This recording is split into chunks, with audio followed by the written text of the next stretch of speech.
You wake up and reach for what you believe is the healthiest start to your day. A warm bowl of oats, maybe some sliced fruit, maybe even a drizzle of honey.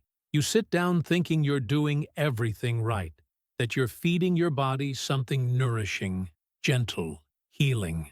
But hours later, there it is again, that slow, creeping burn behind your chest, that feeling like something acidic is climbing its way up your throat, robbing you of peace and comfort. And once again, you're left wondering, what did I do wrong this time? What no one tells you, what most doctors won't explain unless you ask the right question, is that sometimes the food that looks like medicine is actually fueling the very thing that's hurting you. That bowl of oatmeal you thought was healing your gut? It might be the silent fire starter behind your chronic reflux. And here's the worst part. You would never suspect it. Because oats are marketed as the gold standard of healthy breakfasts, full of fiber, great for cholesterol, easy to digest, or so they say. But let's look closer. Oats are a high-fiber carbohydrate, and fiber is supposed to help with digestion. But what no one explains is how your body digests that fiber. When you eat oatmeal, especially if it's combined with sweet fruits, milk, or seeds, you're introducing a fermentable load into your gut. That means your digestive system has to work overtime to break it down. In many older adults, especially after 50, this process becomes slower, less efficient. The bacteria in your gut begin to ferment that fiber, producing gas. That gas has nowhere to go but up, and with it comes pressure. Pressure against the lower esophageal sphincter, the small muscle that keeps stomach acid where it belongs. The moment that pressure builds, that muscle weakens, and when it does, acid rises. Not because you ate spicy food, not because you indulged in a greasy dinner, but because your so-called safe breakfast created the perfect storm inside your belly. Now, you might be thinking, but I eat plain oats. And that's where the next mistake hides. Even without fruit or dairy, oats themselves are acidic forming during digestion. And if you're already prone to acid reflux or have a sensitive esophagus from years of silent damage, this can be enough to tip you over the edge. Add to that the habit of eating oats quickly while sitting hunched over, and you've just multiplied your risk. Here's another layer. Many people don't soak their oats before cooking. Raw or instant oats are loaded with phytic acid, an anti-nutrient that irritates the gut lining and blocks the absorption of key minerals like magnesium and zinc. When your stomach is already inflamed or sensitive, this only adds fuel to the fire. So now, not only are you experiencing acid reflux, but your body's struggling to heal because it's being robbed of the very minerals it needs to rebuild and restore the mucosal lining of your esophagus. And there's a psychological trap, too. When you eat something that looks healthy, your brain gets comfortable. You stop questioning, you stop observing, you assume the problem must be elsewhere, so maybe you blame the coffee, or the stress, or even age. Meanwhile, the oats return to your plate every morning, quietly doing their damage. There's a pattern here. So many adults over 55 struggle with unexplained reflux, bloating, and discomfort, even after switching to what they believe is a clean, plant-based diet. But the issue isn't always about cutting out the obvious junk. Sometimes it's about understanding how your body works now, not how it used to work 20 years ago. Digestion slows, enzyme production drops, gut bacteria change, and what was once tolerable becomes intolerable. Let's say you're someone who adds chia seeds or flax to your oatmeal. That seems like a superfood combination, right? And in theory, it is. But for someone with compromised motility or weak stomach acid, which is common with age, these additions can swell up in the stomach, creating bulk that delays gastric emptying. That's a fancy way of saying your stomach stays full longer, pushes against the esophagus harder, and increases your chances of nighttime reflux, especially if your breakfast is eaten too late in the morning or too close to your next meal. And speaking of timing, did you know that your body's natural stomach acid is at its lowest point first thing in the morning? That means your oatmeal, with all its dense fibers, is hitting a digestive system that's not fully awake yet. It's like trying to mow the lawn at 5 a.m. with a machine that hasn't been fueled or warmed up. And when food sits in the stomach too long, it ferments, it bloats, it presses, it burns. What makes this even more dangerous is the quiet nature of the damage. You might not feel sharp pain, you might not experience dramatic heartburn. Instead, you notice hoarseness, a cough, a lump in your throat that won't go away, a voice that feels raspy in the morning. These are signs of silent reflux, the kind that destroys tissue over time without you realizing it. And oatmeal, as strange as it sounds, is often the breakfast that keeps this silent cycle going. Now imagine this. Someone you know tells you they've been eating oatmeal every morning because their doctor said it's heart healthy. They're losing their voice more often. They cough at night. They wake up feeling like something is stuck in their chest, and they never once think it's the oats. Because who would? This is why awareness matters. Because most of the damage happening to your esophagus isn't from the fiery foods you avoid. It's from the healthy ones you eat without question. The ones that pass under the radar. The ones you trust. The ones no one warned you about. And it's not just about avoiding a bad meal. It's about preserving the lining of your esophagus before the damage becomes irreversible. Before the constant irritation turns into Barrett's esophagus. Before cells begin to mutate. Before it's no longer about heartburn and becomes something far more serious. So what can be done? It's not about cutting everything out. It's about understanding what your body can tolerate now. It's about how food interacts with your system, not just what a label says. And once you begin to pay attention to the signals, to the discomforts that come hours later, to the patterns that repeat, you start to reclaim control, because no one else will. Not the box that says heart healthy, not the influencer posting their morning oats with berries, not even the doctor, unless you bring it up first. You are the first line of defense, and sometimes defending yourself starts with questioning the most innocent-looking bowl on your table. And once you realize that, the next foods might not surprise you as much, but the damage they do just might. You walk into your kitchen and reach for a banana. It's soft, ripe, comforting, a go-to snack, a quick breakfast, a nighttime treat. You tell yourself, it's just a banana. How could this possibly hurt me? For decades, you've believed this fruit to be nature's perfect food.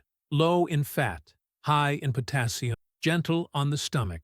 And that's exactly what makes it so dangerous. Not because it's inherently toxic, but because it's unexpectedly harmful in ways no one tells you.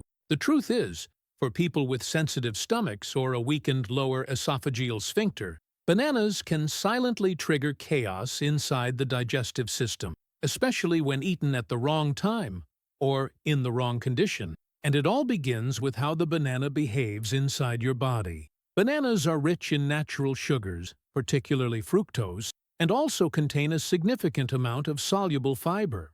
When consumed first thing in the morning, especially on an empty stomach, this combination can be problematic. Why? Because these natural sugars begin to ferment quickly if your stomach acid is low, and your motility, the movement of food through your gut, is already slow. This leads to gas buildup, bloating, and a gentle push against the esophageal valve. That's when the reflux begins, quietly, gradually, but persistent. And here's something most people don't realize. The riper the banana, the more sugar it contains. A spotted brown banana, often marketed as easier to digest, is actually a sugar bomb waiting to ferment in a stomach that isn't prepared to handle it. The starches have broken down, yes, but in the process, they've morphed into a high-fructose compound that feeds gut bacteria fast and furiously. That feeding frenzy leads to pressure, and that pressure leads to damage. Let's talk about that healthy bedtime snack. Many people, especially those who struggle with sleep, reach for a banana before bed, thinking the magnesium and vitamin B6 will help them relax. But here's the problem. Lying down with undigested sugar in your stomach, especially in a weakened digestive system, is like inviting acid to travel upward.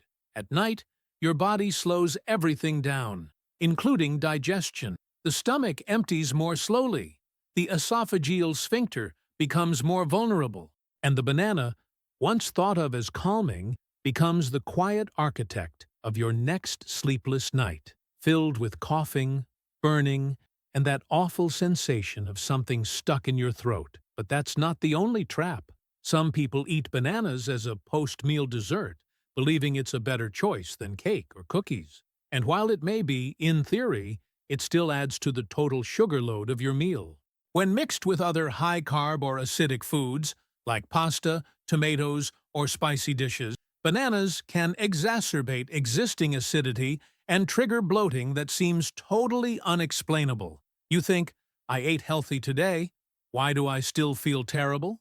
The answer is in the timing, in the combination, in the biology of how this fruit interacts with your body, not just in the labels or the reputation it carries. It's also worth mentioning that bananas contain compounds called amines, which can cause a slight relaxation in the esophageal valve, particularly in people who are sensitive to histamine or have underlying food intolerances. This effect doesn't cause immediate, sharp pain. It creeps in slowly, like a door left slightly ajar, giving acid just enough room to rise. And over time, that rise becomes routine, predictable, damaging.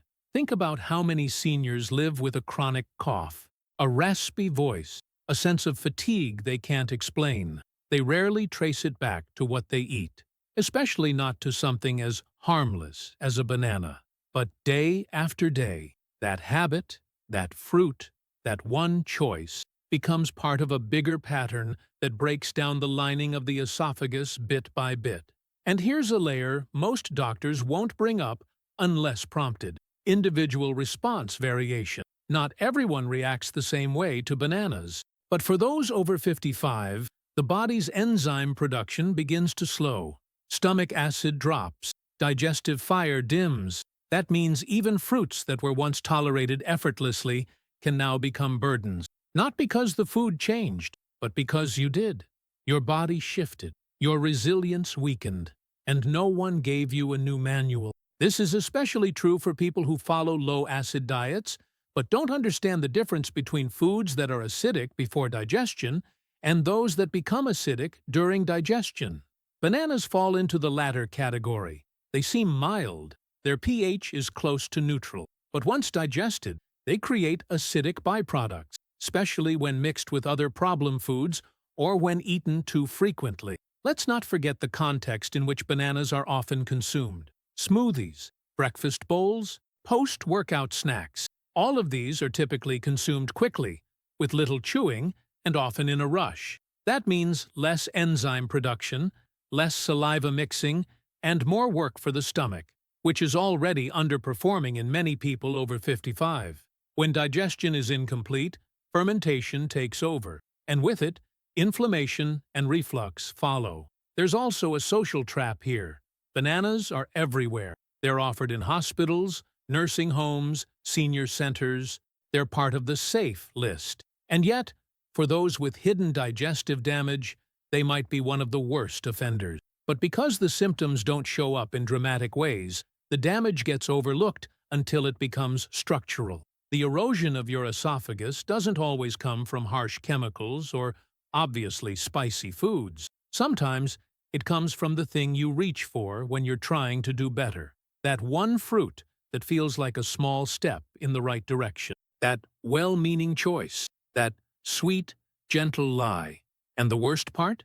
You don't stop eating it because you think it's helping, because you want it to help, because no one ever told you that the problem might not be what you avoid, but what you trust. That's why awareness is everything. Not fear, not restriction, awareness. So that the next time you feel that burn, you don't automatically blame age, or stress, or fate. You stop, you rewind, you trace the pattern. You ask yourself the hard question: what if it's not what I feared, but what I believe? And in that moment, when the illusion breaks, something else breaks with it. The cycle. That opens the door to the next truth. A truth even more surprising. A truth that hides behind a glass of comfort. Cold, white, supposedly healing, but ready to turn your body against itself without you ever tasting the danger. You stand in front of the refrigerator, looking for relief. That burning sensation behind your chest hasn't gone away since lunch. You've tried sitting up straight, you've sipped water, you've avoided heavy foods, but it's still there. So, instinctively, you reach for what you've always believed to be a natural soother, a glass of cold milk, thick, cooling, coating. You drink it slowly, hoping it will create a protective layer against the fire inside your chest. And for a few minutes, it works. The burn fades, your body relaxes, you finally exhale. But what you don't see, what's happening inside your stomach, is that milk is preparing a second wave, a stronger one that hits after your defenses are already down. This is the hidden betrayal of milk. It doesn't come with warning signs or dramatic reactions. It comes softly, disguised as comfort. But comfort isn't healing. In this case, it's a trap. Here's what's happening at a biological level. Milk, particularly cow's milk, contains both calcium and protein, two things that, when introduced to the stomach, briefly neutralize acid and offer that soothing sensation. That's why, for decades, milk was recommended to people with ulcers and gastritis. But science has evolved, and we now know that this relief is extremely short-lived. Why? Because that same calcium and protein content, especially a protein called casein, triggers the stomach to release more gastrin. Gastrin is a hormone that stimulates acid production. So just as your esophagus begins to feel better, your stomach kicks into overdrive, flooding itself with more acid than before. And where does that acid go? Right back toward the weakened valve that separates your stomach from your esophagus. The same valve that's already been under pressure for years. The same valve that's grown weaker with age, inflammation, poor posture, and stress. It doesn't stand a chance.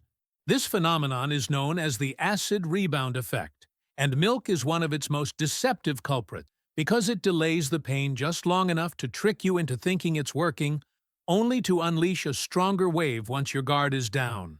Now imagine this. Someone drinks a glass of milk before bed to calm their stomach. They lie down.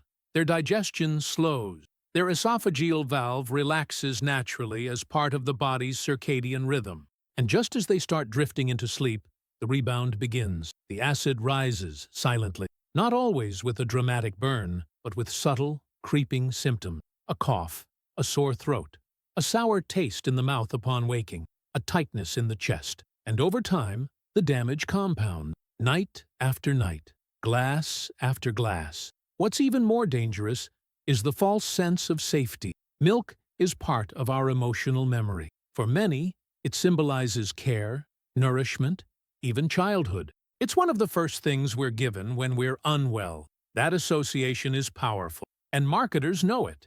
That's why dairy has remained a staple in soothing diets for so long, even after science proved otherwise. Let's dig deeper. The type of milk matters more than most people think. Whole milk has more fat, which delays gastric emptying. This means the stomach stays full longer, increasing the chance of acid pushing upward. Skim milk, while lower in fat, tends to be consumed in larger quantities or alongside cereals, which often bring their own digestive triggers. Even plant-based milks aren't always safe.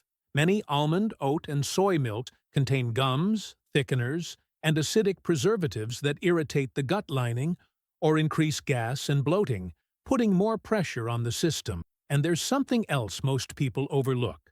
Lactose intolerance isn't the only issue with dairy. Even people who digest lactose just fine can have negative reactions to casein, the main protein in cow's milk.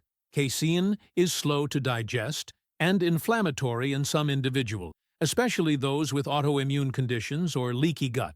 When the gut lining is already compromised, a common issue after 50, casein can seep through, triggering immune responses that manifest not just as reflux, but as fatigue, sinus issues, and chronic throat clearing.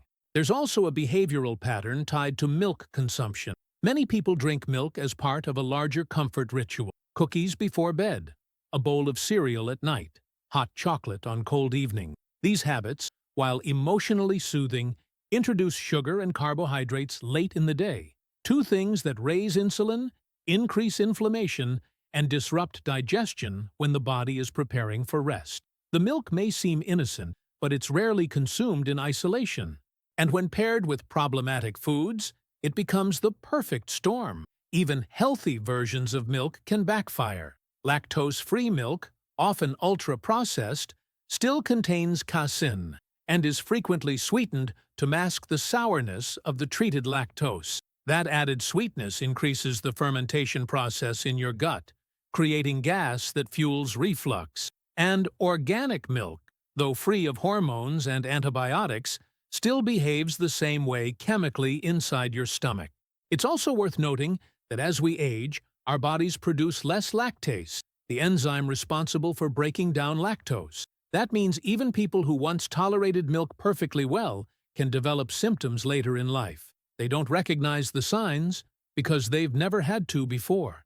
And the damage begins silently, over weeks and months, until it becomes part of everyday life. Normal discomfort, normal coughing, normal bloating, but none of it is normal. Think about how many seniors rely on milk as a calcium source. They drink it for bone health, unaware that it may be compromising the very systems they need to stay strong. And when the acid rises, they take antacids or proton pump inhibitors, further reducing their stomach acid, slowing digestion even more, and feeding the cycle.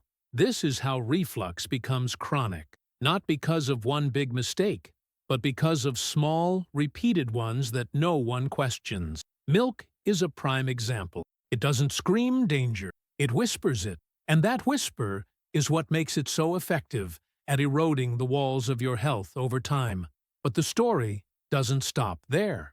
Because after milk comes a food that's even more common, even more widespread, and even more misunderstood. It's not sweet like a banana or creamy like milk. It's savory, it's acidic, and it's everywhere, from your pasta to your pizza to your so-called light salads. You've probably eaten it this week, maybe even today. And if your esophagus could speak, it would beg you to stop. You sit down for dinner, feeling proud of your choices. A homemade salad, a drizzle of olive oil, maybe some grilled chicken on the side. And there it is, just a spoonful or two of fresh tomato slices, or maybe a light tomato-based dressing. It's colorful, refreshing, full of antioxidants. It even looks like health on a plate. But sometime after the meal, as you settle into your evening, something begins to shift. A burning tightness creeps up your chest. A bitter taste tingles at the back of your throat. You feel bloated, restless, and once again, you're left asking, what did I do wrong?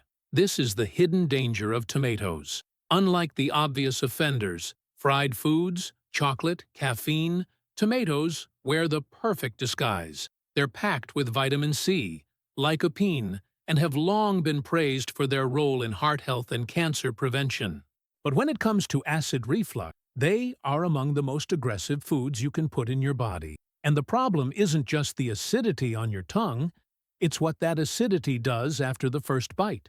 Tomatoes are naturally high in both citric acid and malic acid, which directly stimulate your stomach to produce more gastric acid. That means even a few slices can kickstart a powerful surge of acid production, overwhelming the system of someone whose digestive tract is already compromised. And if you're over 55, chances are your stomach lining is thinner, your acid regulation is less efficient, and your esophageal valve is already under stress. Add tomatoes to the mix, and you've just poured gasoline on the fire. But the real issue isn't just the tomato itself. It's how often and in how many forms it shows up in the average person's diet. You may not think you eat tomatoes every day, but look closer. That spaghetti sauce you made for dinner last night? Tomato-based. That ketchup on your sandwich? Concentrated tomato paste? That light soup from the grocery store? Tomato is the first ingredient. Even salsa, a so-called healthy topping, is a minefield of acidity, especially when paired with onions, garlic, and vinegar. And here's something few people realize. Cooked tomatoes are often more acidic than raw ones. The heating process concentrates their acid, making them even more likely to irritate the stomach lining and weaken the lower esophageal sphincter, the muscular gatekeeper that's supposed to keep stomach acid from rising into your throat. The more pressure you put on that muscle, through diet, bloating, posture, or age, the easier it becomes for acid to break through. Let's take the classic example of pizza. On paper, it looks like the perfect storm. A doughy base that expands in your stomach, high-fat cheese that slows digestion, and a thick layer of tomato sauce filled with added sugars and spices. Now imagine eating that at 7 or 8 p.m., sitting back in your recliner and watching TV for an hour before bed. It's the kind of night millions of people have without thinking twice. But for someone sensitive to reflux, that combination is like setting off a bomb in slow motion. And even if you avoid the obvious versions, pizza, pasta, ketchup, there are still hidden sources. Store-bought dressings, barbecue sauces, chili, stews, and even some multivitamins use tomato derivative or acidifiers to enhance flavor or shelf life. That means, unless you're reading every label with intention, you may be triggering inflammation without realizing it. One of the most frustrating things for people dealing with reflux is the unpredictability. One day you tolerate tomatoes just fine. The next, a small amount ruins your evening. But this isn't about randomness, it's about accumulated sensitivity. As the esophagus becomes more inflamed over time, its tolerance for acid drops significantly. What didn't bother you at 40 can absolutely wreck you at 60. And the problem isn't just the burn, it's the silent scarring that occurs underneath. Repeated exposure to acidic foods like tomatoes can lead to erosive esophagitis, a condition where the lining of the esophagus becomes raw and inflamed. Left untreated, this can develop into Barrett's esophagus, a precancerous condition that's far more common than most people think. And the symptoms are rarely dramatic at first. You might just feel like your voice is weaker. You might cough a little more at night. You might have post-meal fatigue. None of it seems urgent until it is. Another overlooked factor is how tomatoes interact with other common foods. Pair them with alcohol, caffeine, chocolate, or citrus, and you multiply their inflammatory effects. Even something as simple as eating tomatoes on an empty stomach, like in a morning juice or smoothie, can strip the stomach lining of its protective mucus, increasing the likelihood of ulcers or gastritis flare-ups in people already at risk. And it's not just about acid. Tomatoes can also trigger histamine reactions in sensitive individuals. That means even if the acid isn't the main issue, the body's immune system may respond with inflammation, congestion, or bloating, all of which can indirectly increase reflux symptoms. The reaction may be subtle, a clearing of the throat, a feeling of fullness, a strange taste after meals, but it adds up, day after day. Some people try switching to yellow or heirloom tomatoes, thinking these are less acidic.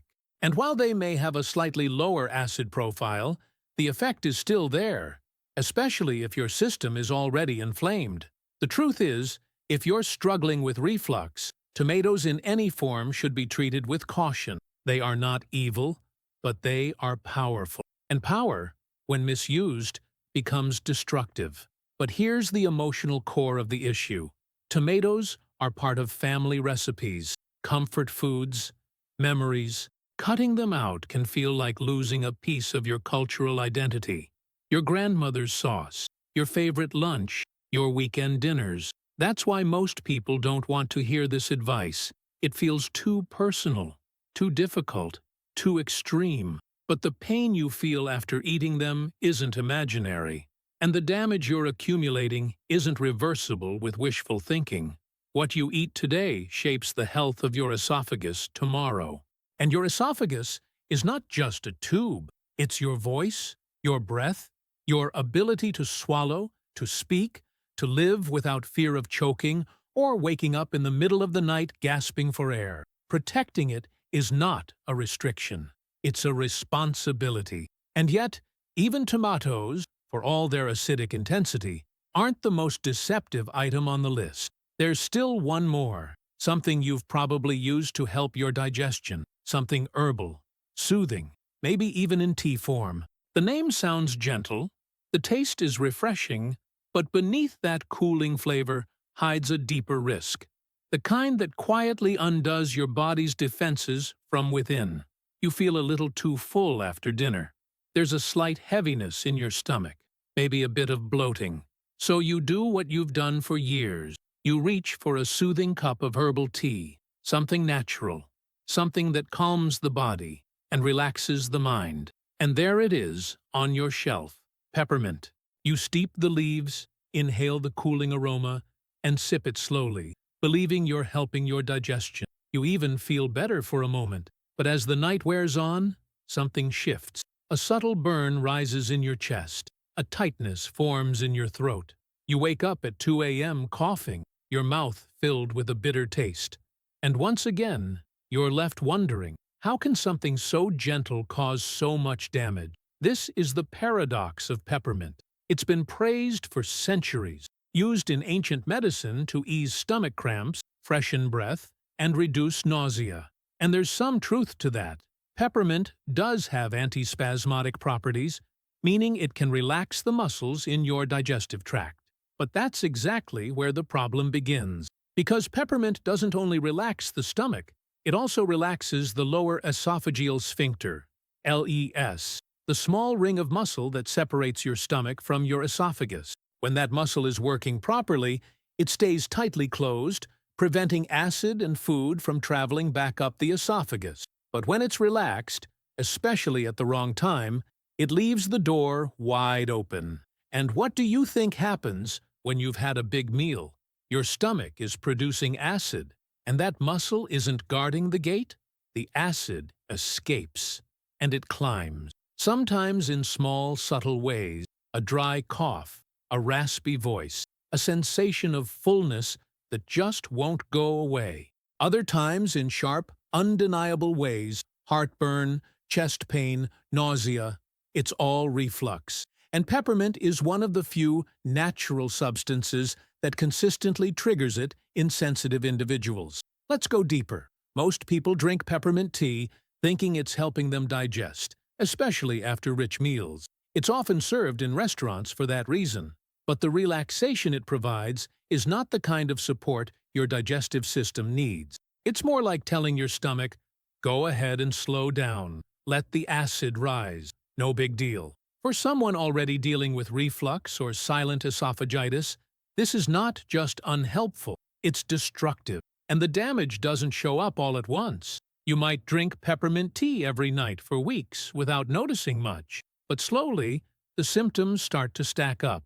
A bit of hoarseness in the morning, a dry mouth, more frequent throat clearing. You assume it's age, or maybe allergy, but it's not. It's that tiny valve losing its strength, night after night, under peppermint's influence. And it's not just the tea. Peppermint sneaks into your life in other ways. Toothpaste, chewing gum, cough drops, even some medication. All of these contain concentrated peppermint oils, which can be just as problematic as the tea itself. When used after meals, especially when lying down, they create the perfect environment for acid to creep upward. And because it doesn't always cause immediate discomfort, you keep using it, never connecting the dots. Curiously, peppermint is one of the few herbs that has opposing effects depending on where it acts. In the intestines, it may calm spasms and relieve bloating, but in the stomach and esophagus, it loosens control, inviting chaos. That's why it's often recommended for IBS, but discouraged for GERD. And yet, most people have never heard this distinction.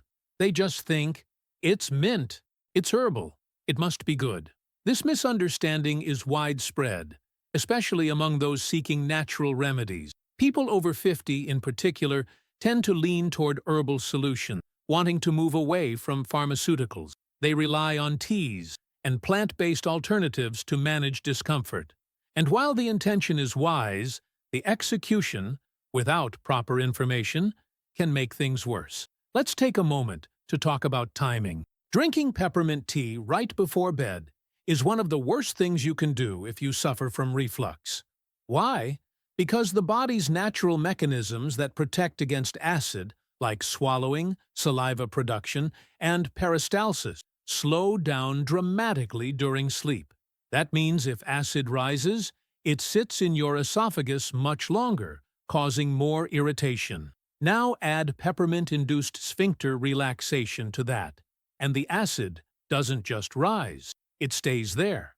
This is why many people who drink herbal teas before bed, even thinking they're making a healthy choice, wake up hoarse, fatigued, or with a sore throat, completely unaware of the silent damage being done every night. And as the tissue of the esophagus wears down, the symptoms become more persistent, more stubborn, harder to reverse. It's also important to understand that peppermint's effect is dose-dependent. A tiny amount in a salad? Probably fine. But a full cup of strong tea, concentrated oil, or repeated exposure through mints or gum, that's when problems begin, especially in combination with other reflux triggers like coffee, chocolate, alcohol, or fried foods, all of which already weaken the LES. Peppermint just adds one more weight to a gate that's already straining. And yet, peppermint isn't alone in this trap. There's an entire category of healthy habits that can silently erode your digestive health when used without context. It's not about avoiding nature, it's about understanding it, knowing when an herb helps and when it harms, recognizing that not all soothing sensations lead to healing, and sometimes the things we reach for when we're trying to feel better are the same things that are keeping us sick. So, what do you do if you love peppermint? If it's part of your bedtime ritual or your after-dinner routine? You pause, you listen to your body, you test, you remove it for a few days and observe what changes. You track your symptoms honestly, without emotion. Because health isn't about holding on to what feels good in the moment, it's about protecting what sustains you long-term. Your esophagus is a vital, delicate part of your body. It's not just a tube for swallowing, it's a shield between your inner peace and a world of internal fire. And once it's damaged, healing takes time. It takes intention. It takes honesty. And sometimes, healing begins with letting go of the things you thought were helping you, so you can finally see what's been harming you all along.